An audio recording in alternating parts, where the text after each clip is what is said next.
Getting rich is brutally simple. It is your mind that is complicated. You have spent years studying tactics, the side hustle, the stock tip, the real estate hack, while the one asset that actually decides your net worth sits untouched, untrained, and unknown. That asset is your mind. And right now, someone else is renting it for free. You feel it on Sunday night, that quiet dread before the alarm. You call it the Sunday scaries. It is not that. It is the sound of a mind still owned by someone else's clock. You feel it again on payday, for exactly one afternoon before the bills arrive and remind you the money was never really yours to keep. It was only ever passing through. Machiavelli wrote that a wise prince relies on what is in his own control. Translate that into money. Your mind is the last territory you actually own, and you have surrendered it without a fight. Every fear you inherited, every rule about money you never questioned, every voice in your head that whispers, "Be realistic," that is occupied territory. Today, you take it back. Here is the roadmap. 5 phases. Each one strips away a piece of the poor man's mind and replaces it with the cold architecture of the owner's mind. By the end, I am going to show you the one move wealthy people make in total silence. A move so unglamorous that almost nobody teaches it, because it does not sell courses. You are not ready for it yet, but you will be. This is not motivation. This is demolition. Phase 1. The lie of effort. You were taught that hard work makes you rich. It does not. Hard work makes you tired. You have watched the coworker who has worked there 20 years and owns nothing. Not the desk, not the parking spot, not even the hours of his own day. He traded 4 decades of effort for a pension he may not live long enough to collect. Effort without ownership is just motion. It is a wheel spinning a cage, and the cage calls it dedication. The wolf does not out-hustle the sheep. The wolf outthinks it. You have been trained since childhood to be a good sheep, punctual, obedient, grateful for the wage. Nobody trained you to think like the owner of the field. This is not an accident. It is much safer, Machiavelli wrote, to be feared than loved. Translate that into money. It is much safer to be needed in a deal than liked at a job. The sheep is liked. The wolf is needed. One of them eats. Look at the intern who works unpaid overtime chasing a promotion that keeps sliding further away. He believes proximity to power is the same as owning power. It is not. He is polishing someone else's throne and calling it ambition. Meanwhile, the man who owns 3 vending machines in that same office building makes more from his sleep than the intern makes from his hustle, because one of them built a machine and the other became one. Here's what the broke never see. Effort is cheap. Everyone has it. The gym is full of effort at 5 in the morning. The office is full of effort at 9 at night. Effort is not scarce, so effort is not valuable. What is scarce is direction. Knowing exactly where to point your effort so it compounds instead of evaporates. You have been pointing yours at a paycheck. A paycheck is not wealth. A paycheck is oxygen. It keeps you alive long enough to remain owned. This is not about working harder. This is not about a second job. This is not about grinding until you collapse. This is about where the effort is aimed. And right now, yours is aimed at someone else's fortune. Phase 2. The prison of comfort. You are afraid of risk, so you stay in the job you hate and call it being responsible. You lease the car you cannot afford and call it success. Your friend flexes a watch he does not own, financed at 19%, and you call him lucky instead of trapped. Comfort is not safety. Comfort is a slow leash, and you cannot see it because it never pulls until you try to walk away. But it gets worse. Comfort does not just keep you where you are, it actively erodes what you have. Inflation eats the cash sitting in your account while you sleep, quietly, patiently, like a landlord who never has to knock because the rent collects itself. You feel richer holding paper that is worth less every single year, and you call that stability. It is not stability. It is decay wearing a suit. Watch the raise trap closely, because you have fallen into it before.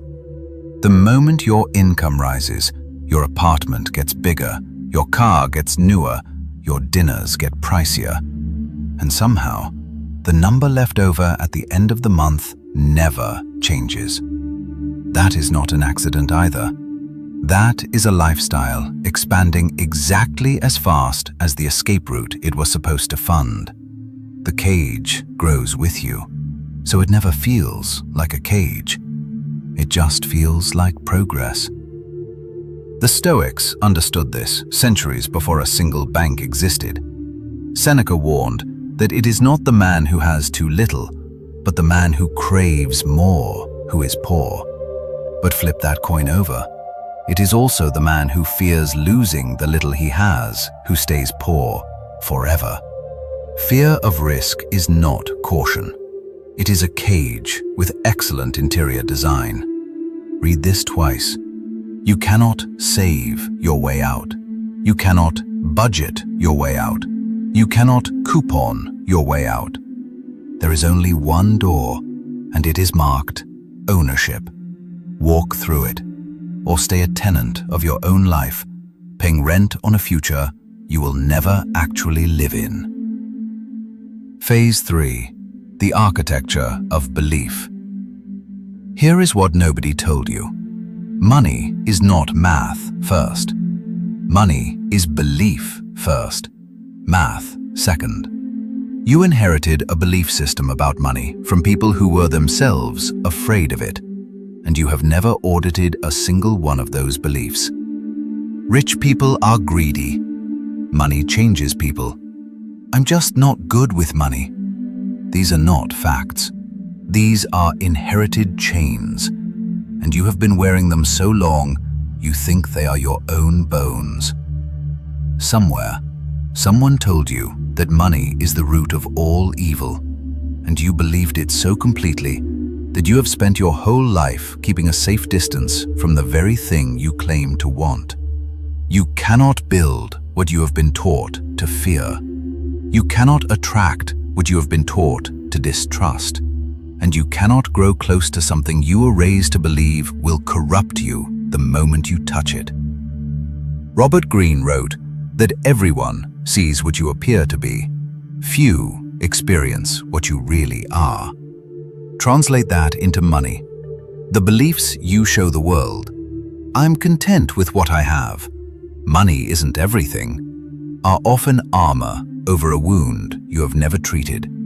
Underneath the armor is a person who wants more and has been shamed out of admitting it. Now watch how the game actually works. The owner and the renter are not separated by intelligence. They are separated by architecture, the internal blueprint of what they believe is possible for someone like them. The renter believes wealth is for other people, luckier people, born into it people. The owner believes wealth is a structure that can be built, brick, by anyone willing to lay the foundation in silence and stay uncomfortable long enough to finish it. This is the belief you have to demolish first, that you are the exception the rich get richer rule was written for. You are not the exception. You are simply someone who has not yet rebuilt the blueprint. And that can change today, in this sentence. if you let it. Phase 4. The discipline of silence. The house always wins, not because it is smarter than the gambler, but because it never announces its edge. It just collects. The gambler is loud, betting big, celebrating wins, mourning losses at the bar afterward. The house says nothing. It does not need to. The math is already working while everyone else is talking. This is your fourth lesson, and it is the one that separates the owners from the owned. Silence is leverage. Everyone sees what you appear to be. Few experience what you really are. The wealthy live by that line without ever quoting it. They do not announce the deal until it closes. They do not flex the asset until it is paid off. They do not tell the room what they are building, because the moment the room sees your number, it prices you. For a loan, for a favor, for envy, for a lawsuit. The quiet man keeps his leverage. The loud man spends his on applause. Consider the lottery winner and the old money family standing side by side. The lottery winner announces the number to every relative, every old friend, every stranger who compliments the new car. And within 5 years, the money is gone, scattered across favors and loans and a lifestyle built to impress people who were never actually watching that closely. The old money family never announces a number at all. Their children are taught before they can read that discussing the account out loud is the fastest way to lose it. One family broadcasts, the other endures. Stay with me, because this is where most people get it backwards. Silence is not modesty. Silence is strategy. Every dollar you spend proving you have money is a dollar that will never compound. The car, the watch, the vacation posted before it is even paid off, all of it is capital bleeding out through a wound called ego. The wolf does not warn the sheep before it moves. It moves, and then it is already done. If you're still watching, comment, "I build assets, not excuses," right now, not at the end. I want to see who's actually serious about Phase 5, not who's just here for the ride. Phase 5, the compounding of identity. Now we reach the darkest move, the one I promised you at the beginning. It is not a tax trick. It is not a secret account. It is this. The wealthy do not chase money. They build a version of themselves that money is attracted to, and then they let the math finish the job in silence. Here is the brutal math nobody hands you in school. $1 growing at 10% a year takes about 7 years to double.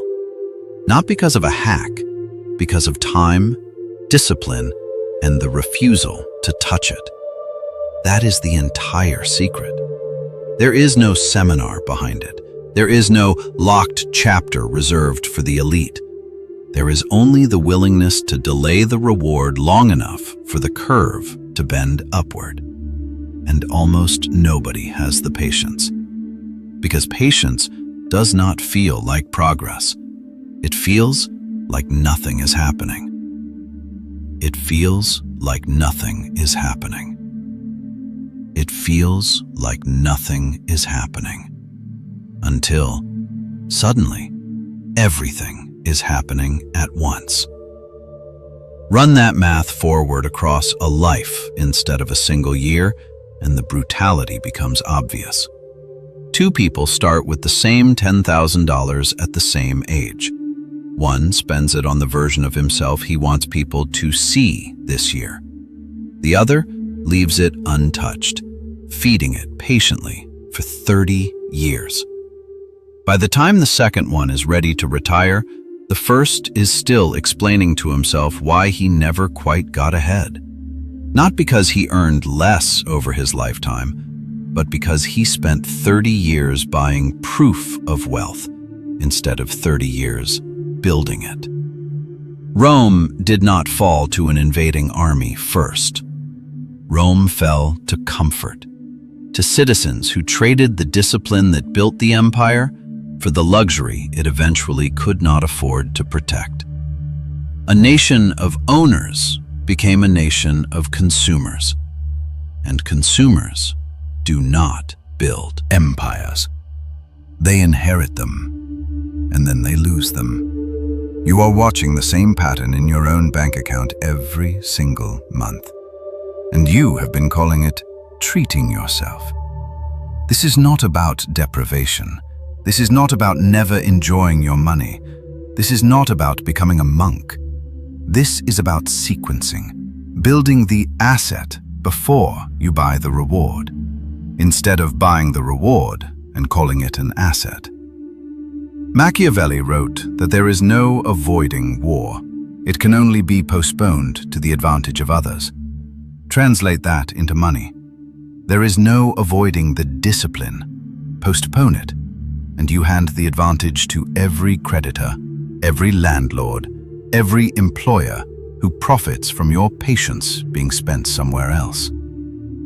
The transformation. Picture the version of you who has already done this.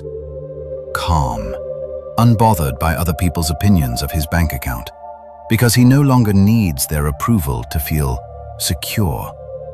He walks past the version of himself that used to flinch at a bill. He does not brag. He does not need to. He watches the herd scramble for the next trend, the next side hustle, the next lottery ticket disguised as a strategy. And he feels something close to pity, because he remembers being exactly that afraid. He still gets tired. He still has hard weeks.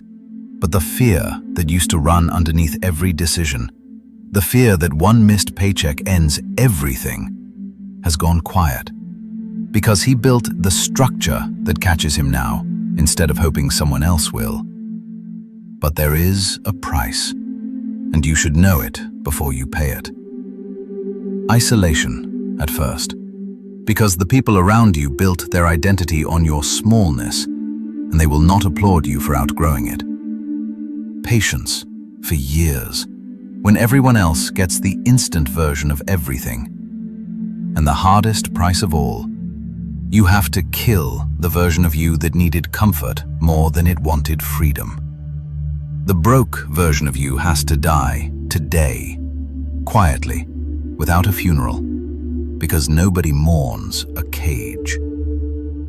There is more beneath this, moves too sharp for a public feed, about structuring, about timing, about how the truly wealthy make the tax code work for them without ever breaking it. That is a conversation for people who have already proven they can master phase 1 through 5. Prove it first. If you are done being owned, comment, "I build assets, not excuses." I want to see who is actually serious, not who just watched to the end. Getting rich was never the hard part. It was always brutally simple. Point your effort at ownership, protect it with silence, and let time do what panic never could. Mastering your mind was the whole war. You just spent 25 minutes winning the first battle.